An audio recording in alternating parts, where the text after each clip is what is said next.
বাদে আসবে। হ্যাঁ না না, এখন পাড়ার ছেলে চাঁদবাড়ের ছেলে চিন্তা করছে তিনজনা চল এবার কলকাতা ঘুরতে 26 জানুয়ারি ট্রেন ফেরি, টিকিট লাগে না। অতএব গোটা কলকাতা চষে আসবো, ভালো করে খেয়ে আসবো, দেখে আসবো। বাস 26 জানুয়ারি সকালবেলা একেবারে চলে গেছে কলকাতা। গোটা কলকাতা মানে চষে দিয়েছে। যুবক ছেলে তিনজনা, তিন বন্ধুতে যা যেখানে পাচ্ছে কিনছে খাচ্ছে আর দুমদাম ছুটছে। একবার ইকো পার্ক থেকে শুরু করে নিকো পার্ক পর্যন্ত গোটা ছেপে দিয়েছে। আসরের পরে হঠাৎ ঝড় উঠেছে, প্রচন্ড বৃষ্টি, মগরিব পর্যন্ত বৃষ্টি হয়েছে, ভিজে মানে একদম জব্দ হয়ে গেছে। ঠান্ডা তো এখনো মোটামুটি আছে না নাই যদি বলেন? এখন এই ঠান্ডার দিনে রাতে ভিজেছে, এসার পরে মগরিবের পরে যখন পানি ছেড়েছে তখন হুঁশ হয়েছে এবার কি করে বাড়ি যাবো। আল্লাহ, এখান থেকে বাস তো সেই ধর্মতলা, তো যাওয়া যাবে না, ভিজে গেছে কি করব। তো চিন্তা করছে যারো বাড়িতে উঠে পড়বো, গিয়ে দেখে দেশের বাড়ি লয় যে কারো বাড়িকে বলবো আচ্ছা আজকে থাকবো। সে যেখানে যায় দেখে তালা মারা, কেউ দেয় না, পাত্তা দেয় না। তো চিন্তা করছে কাজ করতে ওই বড় বাড়িটা চ, বড় চ 30 তলা বাড়ি, ওখানে চ। 30 তলা বাড়ি, এত বড় বাড়ি যখন একটু জায়গা হবে, গিয়ে জানলা দরজা খুলে ঢুকেছে। কে? বলছে চাচা আমরা এসেছি। কোথায় বাড়ি? আমাদের কেশপুরে। কোন গ্রামে? চাঁদ বাড়ি। চাঁদ বাড়ি বাড়ি? চাচা তোমার বাড়ি? আমার 12 মাইল।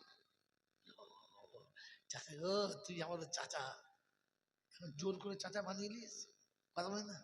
তুই ভেতরে ভিজলি কোথায় রে? বলছে চাচা কলকাতা ঘুরতে এসে আমাদের সব ভিজে চপ হয়ে গেছে। বলে তাই? বললে হ্যাঁ। তুই কি করবি? বলছে স্যার তোমার এত বড় ঘর জায়গা দাও। বলছে আমার বাবার ঘর, আমি এদের বাড়ির দারোয়ান, আমার ঘর আছে। চাচা আমি যখন তোমাদের গ্রামের ছেলে চাচা, একটু একটু জায়গা দাও চাচা। তো বলছে বাবু ঘর ফাঁকা নেই, আর মালিক দেখলে থাকতে দেবে না বাইরের লোকে, তবে যেহেতু তোমার এলাকার ছেলে তো একটা কাজ কর। মানে কি, উপরে 30 তলার উপরে একটা ছোট্ট ঘর আছে, মাঝে মাঝে আমি গিয়ে আরাম করি, ওইখানে গিয়ে শুয়ে পড়গা, সকালবেলা চলে যাবি। এখন কলকাতার লোক তো 8টার টাইম ওঠে না, 10টায় ওঠে না, তুই 8টার সময় পালাবি। বলি চাচা সে কথা বলতে তুমি বুঝতে পারবে না কখন পালাবো। আচ্ছা ঠিক আছে যা। তো চিন্তা করছে সারাদিন হেঁটে হেঁটে হাত পা ব্যথা হয়ে গেছে, আমার ভিজে তো মাল জব্দ হয়ে গেছে। এখন 30 তলা ঘরে উঠি কি করে বলতে, সিঁড়ি দিয়ে। চিন্তা করে সঙ্গে গল্প গল্প করলে আর কষ্ট হবে না। একজন বলছে শোন আমি 10 তলা, তুই 10 তলা, তুই 10 তলা, তিনজন বলছে ঠিক আছে রে। তো প্রথম যে গল্প শুরু করেছে সে বলছে এখনকার পার্টির নেতারা হারামিরা, বেজম্মা বেদু, বুঝলে বাপের ঠিক নেই, কখন যে কি বলে আর কখন যে কি করে। মানে সে একবার প্রধান থেকে শুরু করে এমপি পর্যন্ত, সিএম পর্যন্ত ধরে দিচ্ছে চিবিয়ে। এর একার গল্প 15 তলা পার করে দিয়েছে। তখন একজন বলবে আমার হলে তো তুই চুপ কর, আমার শোন। এ শুরু করেছে। এখনকার মুরব্বীরা বাপ মানা সংসারের বাপরা সব হারামির হার। কেন? একটা ছেলের দিকে খালি টান, সবার দিকে দেখে না। মেয়ের টান খারাপ হচ্ছে, বাপ মাকে মানে বুঝতে একদম তলা থেকে ওপর পর্যন্ত গোসল করিয়ে দিয়েছে। 29 তলায় চলে গেছে, আর 1 তলা বাকি। তাই তৃতীয় বলছে আমারটা শোন, তো বল বল দিদি বল, একটু বল। বলছে ভাই তাড়াতাড়ি চল, ওপরে উঠে বলছি। এসেই যখন কিছু ওপরে চল, ওপরে গিয়ে বলছে ভাই এত তো চলে এলি, হ্যাঁ রে সে ঘরের চাবি এনেছিস? বলে না। বলে শালা এবার কি হবে? এইবার এইবার কি হবে? বলছে ছাদের মধ্যে লাভ মারার কি করে, এত দূর তো সুযোগ মতো উঠে গেছিস, কিন্তু ঘরের চাবি কোথায়? সে চাচার কাছে।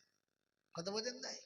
আল্লাহ পাক রব্বুল আলামিন বলছে দান করেছিস, ধ্যান করেছিস, ভালো কাজ করেছিস, গরিবের মেয়ে বিয়ে দিয়েছিস, রাস্তা বানিয়ে দিয়েছিস, সব কাজ করেছিস, কিন্তু নামাজ নাই। জান্নাত পর্যন্ত চলে যাবি কিন্তু ভেতরে ঢোকার পারমিশন। কারণ আসসালাতু মিরাজু, আসসালাতু মিফতাহুল জান্নাহ, জান্নাতের চাবিকাঠির নাম হলো নামাজ। বেনামাজি জান্নাতে যাবে, যদি বলেন যাবে। তাই কোরআন শোনাচ্ছে ফি জান্নাতি ইয়াতাসা আলুনা আনিল মুজরিমিন মা সালাকাকুম ফি সাকার ক্বালু লাম নাকু মিনাল মুসাল্লিন ওয়ালাম নাকুনু তুইমুল মিসকিন ওয়া কুন্না নাখুযু মা'আল খাইজিন ওয়া কুন্না নুকাদ্দিবু বিয়াউমিদ্দিন হাত্তা আতানাল ইয়াকিন ফামা তানফাউহুম শাফাআতুশ শাফিঈন। ভর্তি ছিল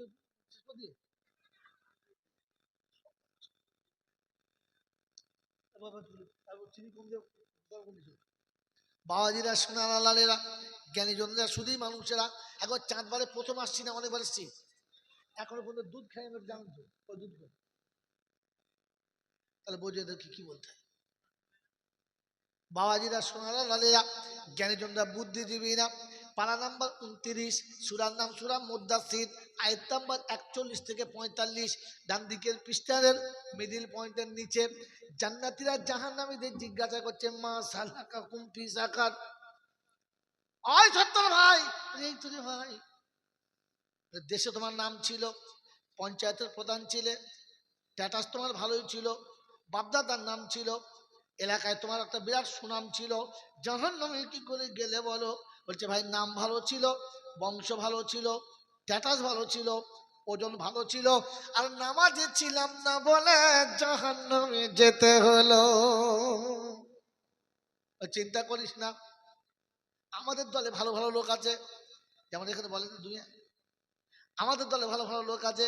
বলে কে কে আছে বল? আব্দুল কাদের জিলানি আছে, মঈনুদ্দিন চিশতি আছে, নিজামুদ্দিন আউলিয়া আছে, নূর মোহাম্মদ ঝনঝনাবি রহমতুল্লাহ আলাইহি আছে, হাজী ইমদাদুল্লাহ মাহাজির মক্কি রহমতুল্লাহ আছে, মুজাদ্দিদ জামান আবু বকর সিদ্দিক আছে, কাসেম নানুতুবি আছে, আশরাফ আলী থানাবী আছে, হোসেন আহমদ মাদানি আছে, আল্লাহর ওলি সব আমাদের দলে আছে। সন্ধ্যাবেলা একটা জোরালো মিলাদ দেবো, আর জাহান্নামের জানলা ভেঙে তোদের বাপদাদাকে পার করে নেবো। তো জাহান্নামী বলছে ভাই রে যা বলেছিস চেপে যা, আর বেশি বললে মার খাবি, তোরা আমাদের কাছে শুনে যা। কেন খারাপ কাজ করছি? ভালো কাজ তো। বলে হ্যাঁ ভালো কাজ, তো একটা কথা শুনে রাখ, আমি আল্লাহ আমার আল্লাহ পাকের কাছে সে বিশ্বাস হয়েছে হাত্তা আতানাল ইয়াকিন ফামা তানফাউহুম শাফাআতুশ শাফিঈন। পাক্কা বিশ্বাস হয়ে গেছে, একদম পূর্ণ বিশ্বাস হয়ে গেছে। আর যদি 18,000 আউলিয়া দোয়া করে আমার আল্লাহ দোয়া কবুল করবে। যদি বলেন এই 18,000 আউলিয়ার দোয়া যদি কবুল না হয় রে বোকা, আমাদের মতো মৌলবীর দোয়া কবুল হবে? যদি বলেন তো বেনামাজির দোয়া কবুল হবে না, আর বেনামাজির জন্য যারা দোয়া করবে তার দোয়াটাও আল্লাহ নেবে না। এজন্য বন্ধুরা আগে নামাজি হও, পরে যা করবে করে যাও, কারণ বেনামাজির যত আমল সব পেন্ডিং থাকবে, উপর পর্যন্ত যাবে না। কারণ যে রাস্তা দিয়ে যাবে নাকি রাস্তাই খোলা ছিল না। ভালো বোঝেন, বুঝতে পারলে ভালো। আমার বন্ধুরা আমার আল্লাহওয়ালা ভাইরা সারা জীবন জলসা শুনেছেন বসে বসে, বাবার এটা জান্নাতের বাগান বাবা, এটা জান্নাতের বাগান বাবা। এই জান্নাতে যারা বসে যাবে ওদের জীবনের গুনাহ মাফ হয়ে যাবে। সুবহানাল্লাহ। আচ্ছা এটা শুনেছেন না শুনেন? শুনেছেন তো? তো কি বলছেন গুনাহ মাফ হবে তো? হ্যাঁ না বলেন? চিন্তা করছি, হ্যাঁ বললেও বিপদ, ছাড়া না বললেও বিপদ। হ্যাঁ এতক্ষণ সবেতে হ্যাঁ বলছিলে, এখন বলো গুনাহ মাফ হবে না হবে না? যদি বলেন হবে। একজন বলছে হবে, একজন বলছে হবে না। এখন আমি কোন দিকে যাই বলতে? তো একটা ঠিক করে বল কোনটা বলছিস। এই বাবাজি গুনাহ মাফ হবে, তো শুধু আমাদের দুজনের হবে না, সবার হবে। যদি বলো আগেই বলেছি তুমি নিরক্ষর, তোমার উপর আমার রাগ নেই, কারণ তোমার কাছে জ্ঞান নাই। কি নাই বলো? আমি চলে গেলে চাঁদ বাড়ির লোক বলে শালাকে ধরি নাই, আমাদের জ্ঞান নাই, ঘোড়ার ডিম আস। ওরে বোকা, বিদ্যে বাড়লে বুদ্ধি বাড়ে। নোট কর, এই কথাগুলো নোট কর, লিখে রাখ। বিদ্যে বাড়লে বুদ্ধি বাড়ে, আর বুদ্ধি বাড়লে বদমাশি বাড়ে, জ্ঞান বাড়ে না। ইলিম শিখলে জ্ঞানী হয়, আর জ্ঞানী হলে গুণী হয়। যে গাছে ফল থাকে, যে গাছে ফল ধরে, ওই গাছটা ঝুঁকে থাকে, সোজা হয়ে থাকে। যদি বলে আলে বলা মা দেখবি মাথা নিচু করে চলে, বাকি কেউ মাথা নিচু করে চলে? কারো মাল তো গাছ খালি মাল, বড় মাল। এখনো আলেমালা মারা মাথায় একটু রুমাল টুমাল দিয়ে টুপি টাপা দিয়ে একটু নিচে হয়ে তাও চলে, একটু হলেও চলে। হ্যাঁ না না, যদি বলেন। আর বাকি সব তখন বুঝতে হবে মালের কোনো গুণ নাই, জ্ঞান নাই। যদি বলেন কেন জ্ঞান নাই, আমি আপনাকে হাতে কলমে বুঝিয়ে দিয়ে চলে যাই। বন্ধু আমার, আল্লাহওয়ালা ভাইরা, আপনাদের কাছে জ্ঞান শব্দ জানেন না আপনি। বিদ্যে বাড়লে বুদ্ধি বাড়ে, বুদ্ধি বাড়লে কি বাড়ে? কি বলেছিলাম? সারা এখনই খেয়ে নিয়েছে, সকালবেলা কি বলবো? বিদ্যে বাড়লে বুদ্ধি বাড়ে, আর বুদ্ধি বাড়লে বদমাশি বাড়ে। আপনাদের এখানে বিরিয়ানি খুব হয় আমি জানি, কেশপুরের লোক তো বরাবর বিরিয়ানি খায়। বিরিয়ানিতে খাসির গোশে চাপে মায়েরা রান্না করার সময় একটা করে পাতা দেয়। এই, দেখেছে কারগিলের যুদ্ধ শুরু হয়ে গেছে।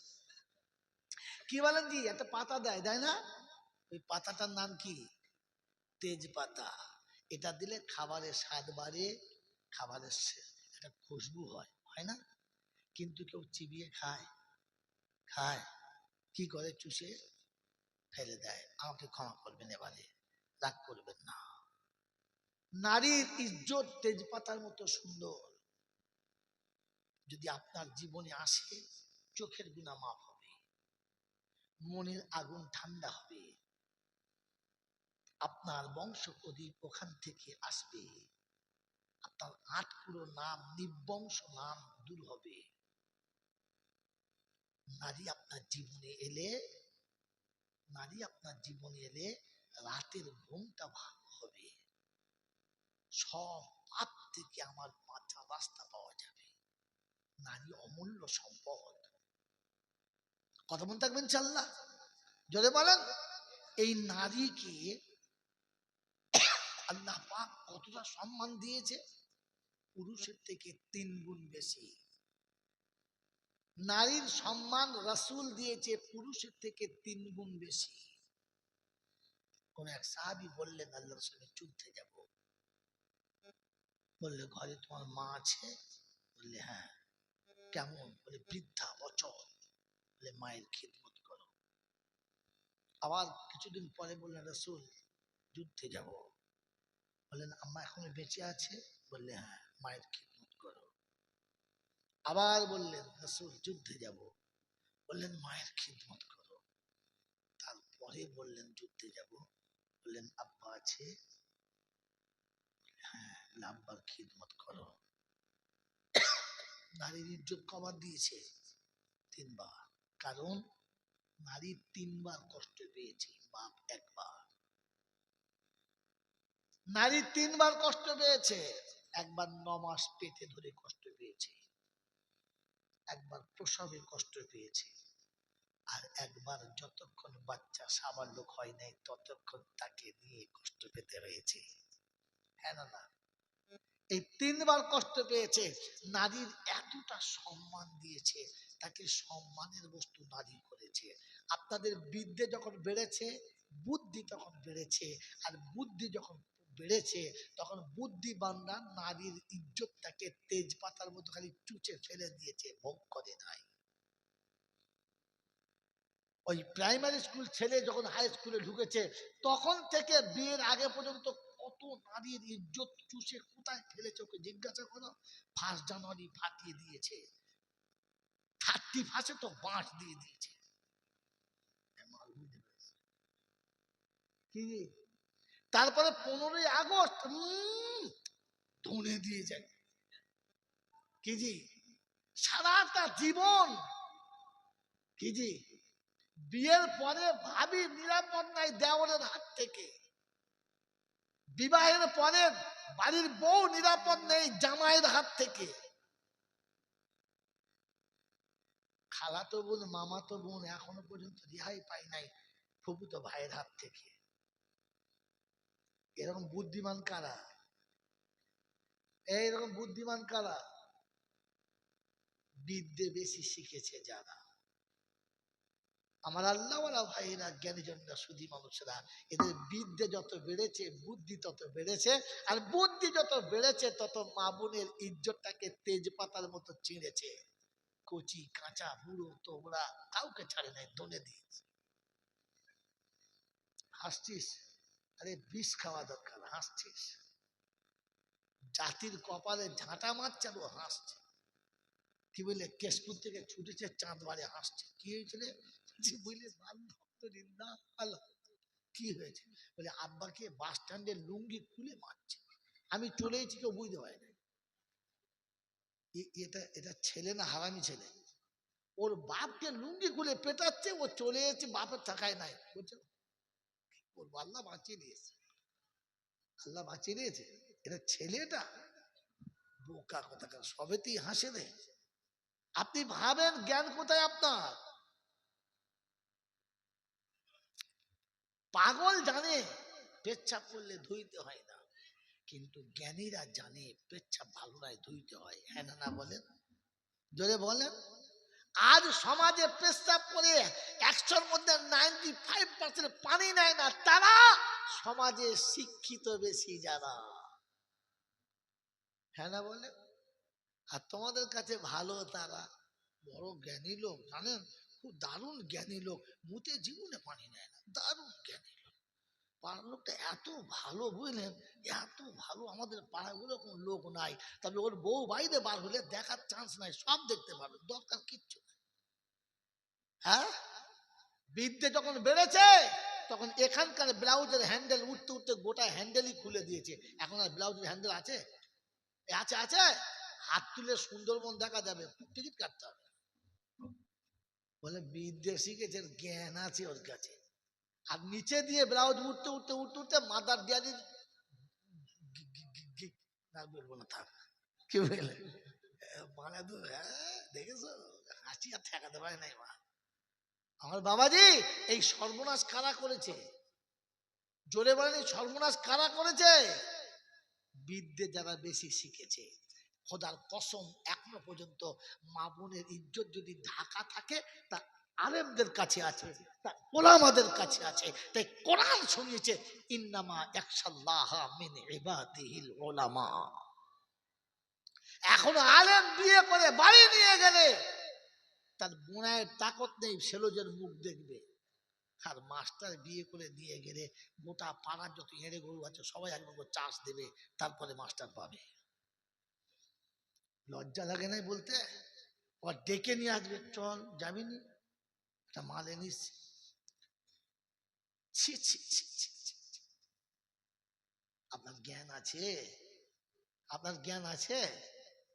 আর আমাদের মা বোনদের স্বভাব এমন সাজবে, বাবরে, হম, তাকানো মুশকিল। প্রত্যেকটি মাকে বলছি, মেকআপ করার শরিয়াতে জায়েজ আছে। কোন মৌলবি কেটে দিলে সারাকে ব্লেডে করে খুন করে দেবো আমি।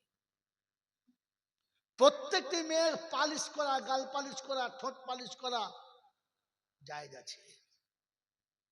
প্রতিটি মেয়ের পাতলা কাপড় পরা, ছোট কাপড় পরা জায়েজ আছে।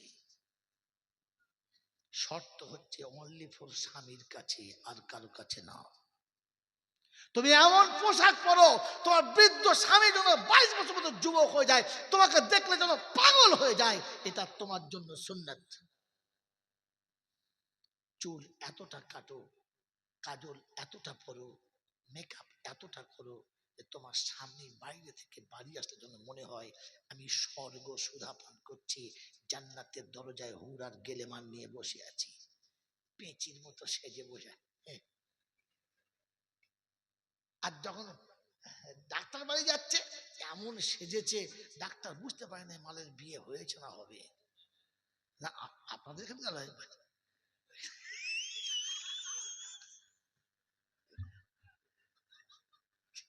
বাবাজিরা, সোনারা, লালেরা, আমার জলসা এসে বসে বসে কায়দা করে দৌড় বলছে, সল্লু আলা, ফেরেশতা বলছে, এই আসতে আসতে, তোর খবর আছে আমার কাছে, আসতে বল। বাবাজিরা সোনারা লালিরা পকেটের পয়সা আমাদের যায়, আর রিস্কাওয়ালা দাঁড়িয়ে দাঁড়িয়ে মজা নেয়। ও ভাবি আমারটাই সব আমারটা। তার মানে ও দেখছে পয়সা না দেয় না দেয়, খালি দেখেলি তালি পয়সা শেষ। আমার বাবাজিরা, আমার সোনার চাঁদ বন্ধুরা, সন্ধ্যা থেকে তো এসব কিছু হয় নাই, হয়েছে। দুর্ভাগ্য কি বলবো রে বাপ, এরা ডেটটা চেঞ্জ করেছে আর আমাকে ভাগাড়ে ফেলে দিয়েছে, বুঝলি। আমার বন্ধুরা, আমার আল্লাহ ভাইয়েরা, জ্ঞানীজনদের সুধী মানুষেরা, এখানে শেষ রাতে শুনে দিয়ে চলে যাচ্ছি। আমার বন্ধু, আল্লাহ পাক আপনাকে আমাকে তার উপরে বিশ্বাস করার তৌফিক দান করে, বলুন আমিন। ওই আল্লাহর উপরে বিশ্বাস যখন হবে আর ভেতরে যখন আল্লাহ থাকবে, কসম খোদা বলছি, মা বাপের পা সন্তানের মাথার উপরে থাকবে, আর সন্তানের মাথাটা বাপ মায়ের পায়ের তলাতে থাকবে। কারণ জ্ঞানীরা জানে পিতার মুখের দিকে তাকালে মকবুল হজের নেকি পাওয়া যায়, মকবুল হজের নেকি পাওয়া যায়। কিন্তু বুদ্ধিমানরা জানে ছোট সংসার সুখী সংসার, হিসাবটা বড় সোজা। বিবি বাচ্চা আমার, মা বাপ হয়েছে বোঝা, ফেলে দিয়ে আয়। হ্যাঁ না না বলে, চাকরি করে 3 তলা বাড়ি, সামনে 2খানা গাড়ি, দরজায় লিখেছে স্টিকারে মা বাবার আশীর্বাদ। মিলাদ করতে গিয়ে দেখি মা বাপ দুটোই বাদ। আর তোর বাপ কই, বাপ বাদ দিয়ে আশীর্বাদ, ওপরে আশীর্বাদ আর নিচে বাপ বাদ, সারা চিটিং বাদ। হ্যাঁ না, হ্যাঁ, কে বাংলায় বলে চিটিং বাদ, আর আরবিতে বলে মুনাফিক। মুনাফিকের বাংলা তো চিটিং বাদ নাকি? চিটিংবাজের মানে মুনাফিক। আর মুনাফিক ফিদ্দারকিল আসফালি মিনান নার, জাহান্নামে যত জাহান্নামে যাবে, সব জাহান্নামীদের পায়ের তলায় মুনাফিক থাকবে, পায়ের তলায়। এই আইদুল ভাই, তোমার 100 যাবো, 10 মিনিট দাঁড়া পাইছে। আমার আল্লাহ ভাইরা, মুনাফিক সব থেকে শেষে জাহান্নামে যাবে, মনে থাকবে ইনশাআল্লাহ। সব জাহান্নামীদের পায়ের তলায় মুনাফিক থাকবে। আমার বন্ধুরা, আমার আল্লাহ ভাইরা, আজকের আমি আর আপনি তো অরিজিনাল ফুল নাই। এই ফুলগুলো কি ফুল বলে?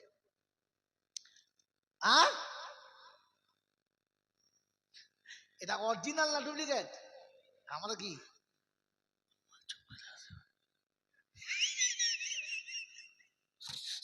বাবাজিরা, সোনার আল্লাহরা, জ্ঞানীজনরা, সুধী মানুষেরা, আমার আল্লাহ ভাইয়েরা, এখানে জলসা সন্ধ্যা থেকে শুনেছেন। নিজের ইমানের হাতে, নিজের ইমানের কাছে একটু জিজ্ঞাসা করেন। আল্লাহ পাক বলেছেন মুসলমান হওয়ার জন্য একটাই শর্ত, সে আল্লাহকে ভয় করবে। কাকে ভয় করবে? জরিমান কাকে ভয় করবে? আমি আর আপনি তো সবাইকে ভয় করি, শুধু করি না তো আল্লাহকে। আল্লাহ মনে পড়ে, মনে পড়ে আল্লাহকে। যদি আল্লাহর ভয় দিলে থাকতো, তো কমপক্ষে সন্ধ্যাবেলায় বিছানায় যখন শুতে গেছে, তখন মনে হতো আল্লাহ সকাল হলো, সূর্যের আলো এলো, বিবি দেখলাম, বাচ্চা দেখলাম, সংসার দেখলাম, সম্পদ দেখলাম, ইচ্ছা মতো কামালাম, যেখানে খুশি সেখানে গেলাম, তোর দেওয়া ক্ষমতা নিয়ে গোটা দুনিয়া থেকে দাপিয়ে বেড়ালাম, কিন্তু দুর্ভাগ্য তোর কথাটাই ভুলে গেলাম। আমি তো বললাম না, এটা আমার ঠিক হলো না। আল্লাহ আস্তাগফিরুল্লাহ, আজকে যা ভুল করেছি আগামীকাল আর করবো না। আস্তাগফিরুল্লাহ, আজ যা হয়ে গেছে কাল যেন তা হয় না। আল্লাহ আজকে যে ভুল করেছি কাল সে ভুল আর করবো না। কমপক্ষে 10 বার আস্তাগফিরুল্লাহ পড়তো, আর প্রতিজ্ঞা করতো আল্লাহ আজকের দিন যা হয়ে গেছে গেছে, আগামী দিনটা তোকে ভুলবো না। এই রাতে যদি মরে যেত, লোকটা জান্নাতি হয়ে যেত। ফেরেশতা এসে যখন বলতো, ফেরেশতা যখন বলতো যে পাপের খাতা সাজানো চল, আল্লাহ বলতো ছেড়ে দে। বলে কেন আল্লাহ? যে আজকে রাতে আমার সঙ্গে কথা হয়ে গেছে, কথা হয়ে গেছে, আমি ওকে মাফ করে দিয়েছি, ক্ষমা করে দিয়েছি। আমরা সন্ধ্যাবেলা সবার সময় তওবা করে শুয়েছি না বিড়িকে কথা বলে বলেন, শুয়ে আসতে করে বিড়ি এমন টেনেছে, বিড়ির কোল যে ফ্যাপসা, কিডনি সব ফাটিয়ে দিয়েছে। হ্যাঁ, একেবারে সেই দড়ি যেখানে আছে, দড়ি শুধু পুড়ে গেছে, হাতে আগুন লেগেছে, তবে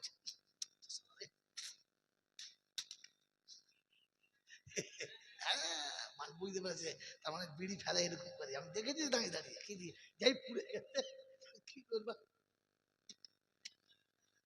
থুতু দিয়ে হাতটা ভিজিয়ে ঠান্ডা করছে। আল্লাহ পাক বলছে বিড়ি খেতে খেতে শুইনি, এখন আমার কথা মনে পড়ে নাই? মনে পড়ে নাই? আমার বন্ধুরা, আমার আল্লাহ ভাইরা, যদি এতটা ভয় দিলে থাকতো, আর রাতে মরে গেলে সকালে জান্নাতি হতো। কারণ কি জানিস? আল্লাহ নবী বলেছিলেন তাইবুনা মিনাজ জামবি কামাল্লাহু জামবালা, তওবা যে করে তাকে আল্লাহ ওই রকম পরিষ্কার করে দেয় যখন সে জীবনে কোন কি জি আমার আল্লাহ ভাইরা তো আল্লাহ পাক শোনাচ্ছেন যার তওবা করে আল্লাহ থেকে ওই রকম পরিষ্কার করে দেয় যখন সে জীবনে গুনাহ কখনো করে না। আল্লাহ বলে এতে আমার জান করে না। বলে কেন? তোর উম্মত তওবা করবে, গুনাহ মাফ হবে, কিন্তু খাতায় দাগ থেকে যাবে। আগে আল্লাহ আমার ভালো লাগে না। আল্লাহ তবে তুমি কি করবে বলো? তো আল্লাহ শোনাচ্ছে ইল্লা মান তাবা ওয়া আমানা ওয়া আমিলা আমালান সলিহা ফাউলাইকা ইউবাদদিলুল্লাহু সাইয়্যাতিহিম হাসানাত। আমি তোর কথা মতো গুনাহগুলো মুছে দেবো। আর যতটা গুনাহ ছিল অতটা নেকি লিখে খাতাটাকে ভরে দেবো। বলুন সুবহানাল্লাহ। তওবা করবেন ইনশাআল্লাহ, করবেন ইনশাআল্লাহ, তওবা করবেন ইনশাআল্লাহ। তো কোরআন শোনাচ্ছে তওবা করার আগে তিনটে কাজ করতে হবে তওবা কবুল। তিনটে কাজ যাদের কাছে নেই তাদের তওবাও কবুল নেই। এক নম্বর ওয়াকিমুস সালাতা ওয়া আতুজ যাকাতা ওয়া আকরিদুল্লাহ কারযান হাসানা ওয়া মা তুকদ্দিমু লিআনফুসিকুম মিন খাইরিন তাজিদুহু ইনদাল্লাহ হুয়া খাইরান ওয়া আজামা আজরা আস্তাগফিরুল্লাহ আস্তাগফিরুল্লাহ ইন্নাল্লাহা গফুরুর রহিম। 29 পারা সূরা মুলকের শেষ আয়াতে দিয়ে শুনিয়ে দিয়েছে, শেষ আয়াতে শুনিয়ে দিয়েছে প্রথমে নামাজি হও, কারণ বেনামাজির তওবা কবুল হবে না। শুধু নামাজি হলে হবে না, ওয়াকিমুস সালাহ মানে নামাজ পড়ো, আরেকটা মানে আছে কি? আল্লাহ পাক নামাজ পড়ার আদেশ এই জন্য দিয়েছে যে সেই জামানায় কেউ গাছকে দেবতা মনে করতো, কেউ পাহাড়কে দেবতা মনে করতো, কেউ লুই ঢিপকে দেবতা মনে করতো। কথা বুঝেন নাই? হ্যাঁ, তেনাপীর কানাপীর খুঁজোপীর খাটাপীর বাজাপীর গজাপীর পীরের এখন তার নাই নাই, কি নাম দেবে ঠিক করে ভাজা না, তাহলে ভুকা বাবা। বাবা নিজেই ভুকা, তো তোকে কি দেবে? কথা বলছেন নাই? আপনি জানেন কোথায় আছে? দক্ষিণ 24 কি ওই এর কাছে আছে, ওই কি বলে আপনার ওই টিটাগড়ের পাশে আছে, বিরাট আসতে না ভুকা বাবা। আমি বলি হ্যাঁ ভাই তুই ওখানে চলে আয়। বাবা তো নিজেই ভুকা, তোকে কি দেবে? এই তোমাদের এই না এই বিরাট মানে তোমার ভালো ভালো বোঝো না ভুকা বাবা, এদের নাম খুঁজে পাইনি তো আর কি দেবে? পাহালমান থেকে শুরু করে আর এবার বুড়ো পীর পর্যন্ত সব হয়ে গেছে, আর খুঁজে পায় না। ফুকা বাবা, ফাঁকা বাবা, একা বাবা, পোকা বাবা, বোকা মিথ্যাকার। আল্লাহ বলেন ওয়াকিমুস সালাহ, নামাজ পড়ো। তার মানে যত জায়গায় মাথা নামাচ্ছ তা ছাড়ো, তা না হলে ওই নামাজটাও কবুল হবে। জুমার নামাজ এত সুন্দর করে পড়েছে, আহ দেখে জান ঠান্ডা, সাদা দবদবে পাঞ্জাবি, সাদা দবদবে একটা লুঙ্গি, মাথায় একটা ফার্স্ট ক্লাস টুপি, তারপরে সাদা রুমাল, আতর মেখে মনে কাবার গায়ে গান চলে এসছে, কাবার আতর মেখে এসছে। মসজিদের লোক খোঁজবুতে বাবা করছে, নামাজ টামাজ করে যাওয়ার সময় একটা 5 টাকার কয়েন বার করে বুড়ো পীর রাস্তা দিয়ে বলে যাচ্ছে বাবা একটু খেয়াল দেখো। ফেরেশতা বলছে মোনাফিক যদি দেখতে হয় তো এটাকে দেখো। এক্ষুনি বলে এলো ইয়াকা নাবুদু ওয়া ইয়াকা নাস্তাইন, তোমার ইবাদত করি, সাহায্য তোমার কাছে চাই, আর কারো কাছে চাই না। আবার 5 টাকা দিয়ে বলছে বাবা খেয়াল রেখো, এই 2 নম্বর মালটাকে নেওয়া যাবে। এরকম নামাজির নামাজ হবে কিয়ামতে গিয়ে কিছুই পাবে না। ওয়াকিমুস সালাহ মানে নামাজ পড়ো, শুধু একটা মানে তলার মানে হচ্ছে আমি আল্লাহ ছাড়া আর কোথাও মাথা নামাতে পারবি। ওয়া আতুজ যাকাত, এটার মানে হচ্ছে যাকাত দাও, সবাই জানে, তালিবে ইলম জানে, কাল যে মাদ্রাসায় ভর্তি হচ্ছে সেও জানে, জানে না? জানে। কিন্তু এর আরেকটা মানে আছে, সেটা হলো যাকাত না দিলে মালটা খাওয়া কি হারাম। অতএব হারাম করে তওবা কবুল। তবে লটারির টিকিট কাটলে অসুবিধা, টিকিট কাটছে বিসমিল্লাহ আল্লাহ, যদি টিকিটটা পড়ে যায় বাপের নামে 40 মিলাদ দেবো, বিসমিল্লাহ বলে কেটেছে, বিসমিল্লাহ। ফেরেশতা চিন্তা করছে লটারির টিকিটে বিসমিল্লাহ, তারা আর্থিক ব্যবস্থা করছে না কি জি, ভিটে বাড়ি উচ্ছনে চলে গেছে, সারা ভিক করে খাচ্ছে, সেই বিসমিল্লাহ পড়ে আছে লটারির টিকিটে। আজি এখনো পর্যন্ত বিশ্বাস হয় না হারাম করে তওবা কবুল, হারাম করে তওবা কবুল। তো বিয়ে বাড়ি যত লোক দোয়া করছে কোনো শালার দোয়া কবুল হবে না, কারণ প্রত্যেকটি বিয়েতে হারাম ছাড়া থাকে না। হ্যাঁ না বলেন, এই হ্যাঁ না বলেন, মেয়ের বাপের কাছ থেকে টাকা নিয়ে খানা করে খাওয়াচ্ছে, আর আমাদের মৌলবীদের যেতে হচ্ছে, না গেলে তো সালা ঝামেলা লেগে যাবে। তাই গিয়ে দোয়া করেছে, আল্লাহ ওদের সুখের জীবন দাও। ফেরেশতারা বলছে তুলে দিলাম কেন? হ্যাঁ, জেনে বুঝে বেনামাজির ঘরে মেয়ে পাঠাচ্ছিস আর মৌলবীতে দোয়া করাচ্ছিস, আর তাও হারাম খেয়ে, হাতে এখন হারামের গন্ধ বেরোচ্ছে ভম্ব করে। হারাম খোর কোথায় কথা দেখবেন চাল্লা, হারাম করে তওবা কবুল। যদি তওবা করতে হয় তো বাপের বাপের ঋণটা তুমি শোধ দাও গা। শ্বশুরের কাছে গিয়ে ফোনের টাকাটা, বিবির সোনাটা দিয়ে বলো গা, বাপ আমার বাপ ভুল করেছে, আমি ক্ষমা চাইছি, এরাটা নিয়ে আমাকে মাফ করে দাও। আর যদি বাপ মরে যায়, টাকা কোটা তার ছেলে মেয়েদের ভাগ করে দিবি, ফের কবরের কাছে গিয়ে হুঁচট খেয়ে পড়ে বলবি, বাবা তোমার ছেলেদের তোমার মাল ফিরিয়ে দিয়েছি, তুমি মাফ করে দাও। যদি কবর থেকে মাফ হয় তবে তওবা করবি। তাহলে হজ করে মরবি, লোকে হাজি বলে শোয়াবে, ফেরেশতারা কবরে খাসি বলে পেটাবে, বলে ও পেটাবো আগে। বলছে আমি হাজি বলে, আমি তো রাজি আছি, ওর না তুই খালি। তো জমজমের পানি খাওয়ার জন্য একবার, আর কাবাতে ঘোরার জন্য আরেকবার ঘুরে ঘুরে মারবো ওট। খরচের টাকা, হারামের টাকা নিয়ে হজ করতে চলে গেছে, এসে বলছে আমি ডবল হাজি। ঠিক আছে, জুমার নামাজ পড়তে গেছে, চিন্তা করছে হাজি সাহেব মানুষের বড় জামা পড়তে হবে, রাস্তায় কিনেছে জামা, মাপ দেখে নাই, বাড়ি এসে যেমনি পড়েছে, ও যত বড় জামা তার থেকে 4 আঙুল বড়। হাজি সাহেব বউ বলছে তোর নাইটি হয়ে গেছে। ওই না আমাদের নাইটি ওরকম ঝুলো হয়তো তাই তাই বলে। কি বলে যে এইবারে জামা এরকম ধরে, আর কি করবে, জুমার সময় নামাজ পড়ে যাচ্ছে। আর নাদবউ ছিল আমার মতো বদমাস, ঘাটে বসে বসে দেখে হেসে ফেলবে, ও না না কোথায় যাচ্ছে, মসজিদ যাচ্ছে। না না একটা কথা বলবো, কি মুসলমানি হয়েছে, ওই জন্য পাড়ার ছেলে মোচমানি হলো ওরকম উঁচু করে ধরে থাকে, তুমি ধরছো কেন তা ছেড়ে দাও।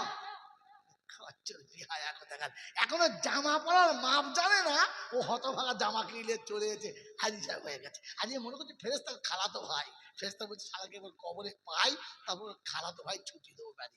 সেটা শুনিয়ে দিলাম, আগে ইমানের উপরে জমে আসেন, আল্লাহকে বিশ্বাস করেন, নামাজি হন, পরে হারাম খাওয়া ছাড়েন। ওয়াকরিদুল্লাহ কারজান হাসানা। আর যারা নিঃস্বার্থে তোমাদের কিছু দিয়েছে, তুমি তাদের কিছু দাও। সারা বছর, 2 বছর, 4 বছর, 6 বছর, 8 বছর পর্যন্ত তুমি বাড়ির প্রথম সন্তান, তুমি বাড়ির প্রথম সন্তান, তোমার চাচারা তোমাকে কাঁধে করে গোটা কেশপুর ঘুরেছে, কখনো নেড়ারে উড়ে গেছে, কখনো চাঁদবার, আর কখনো এখান থেকে শুরু করে গোটা এলাকা 5 কুড়ি পর্যন্ত চারিদিকে ঘুরেছে, ধর্মা পর্যন্ত নিয়ে গেছে। কারণ চাচা ভাইপো কাঁধে চেপে ঘুরেছো, কোনোদিন চাচা বলেছে তোকে 10 বছর কাঁধে করে ঘুরেছি তার জন্য 10 টাকা দে, বলেছে? বলে নাই। বরং তুমি যখন যেটা চেয়েছো চাচা সেটা দিয়েছে, চাই সেটা তার ভাই দিক আর না দিক, তার ভাবি দিক আর না দিক, কাঁদলে না চাইলে যাই চলে তোর বাপকে টাকা আমি দেবো, চলে। বাপ দেয় নাই তো চাচা দিয়েছে, হ্যাঁ না না। কিন্তু বলেন না, আজ বয়স হয়ে গেছে, চাচা বুড়ো হয়ে গেছে, বাচ্চারা গরিব, চাচার ঘর ভালো করে চলে না, তুমি তো সমাজে বড় এস্টাবলিশড হয়েছো, তুমি তো বড় একজন নেতা হয়ে গেছো, তোমার তো আল্লাহ অনেক কিছু দিয়েছে। কখনো নীরবে গিয়ে চাচার পাশে বসে 5,000 টাকা বান্ডিল করে চাচার পকেটে দিয়ে বলেছো, চাচা এটা তোমার টাকা আমার কাছে জমা ছিল, কবে দিয়েছি তুমি ভুলে গেছো, বুড়ো মানুষ মনে নেই, মনে নাই আমাকে সেই দিয়েছিলে, এটা বলে দিয়ে চলে গিয়েছো কোনোদিন? তুমি চলে গেলে চাচা বসে চোখের পানি ফেলতো, টপ টপ টপ টপ করে বলতো এমনিতে নেবো না, তাই চালাকি করে বলে গেল আমি নাকি ওর কাছে পাই। আল্লাহ, আমার নিজের সন্তান আমার দিকে তাকায় না, কিন্তু আমাকে যে এত ভালোবাসে, তুমি তাকে কখনো তার উপর নারাজ হয় না। আল্লাহ পাক বলেন হুয়া খাইরান ওয়া জামা আজরা, এটাই সব থেকে ভালো কাজ ছিল, আর এর নেকি আমার কাছে অনেক বেশি। এটা করার পরে বলবি আস্তাগফিরুল্লাহ, আমি ফেরেশতাদের বলবো চ নেকি দরজা খুলে দে, আর ওকে বলে দে যতটা নিবি নিয়ে নে, যতটা নিবি নে, তো যতটা দরকার নিয়ে নে, আমি আল্লাহ আজকে আর না বলবো না, নিয়ে নে।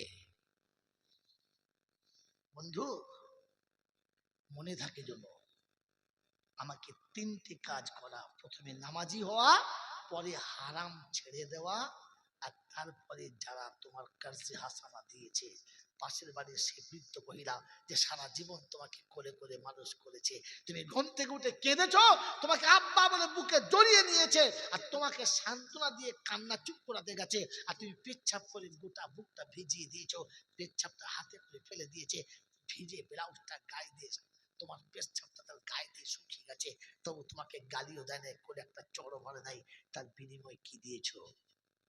কোনদিন দেখে বলেছো আমার মা অনেক আগে মরে গেছে, আর তোমার মা নেই, তুমি আমার মায়ের মতো করে করে নিতে, আজ থেকে তুমি আমার কাছে আমার মায়ের মতো থাকবে, আমি তোমাকে দেখবো, আমি তোমাকে আদর করবো। যখন মা থাকতো না তুমি আমাকে কোলে নিতে, যখন মা থাকতো না মায়ের অভাব তুমি পূরণ করে দিতে, আজ মা চলে গেছে, তাই মায়ের অভাবটা আমি তোমার কাছ থেকে পূরণ করবো, যাতে তুমি আজ থেকে আমার কাছে থাকবে। বলেছো কোনোদিন? বলেছো? আরে বলা তো দূরের কথা, চাইলে 5 টাকা দাও নাই, জলসায় এসে নাম ফলাইছো। আল্লাহ তোমাকে হেদায়েত করুক, আর আল্লাহর উপরে বিশ্বাস করার তৌফিক দান করুক। সকলে বলি আল্লাহুম্মা আমিন। ওয়া আখিরু দাওয়ানা আনিল হামদুলিল্লাহি রাব্বিল আলামিন।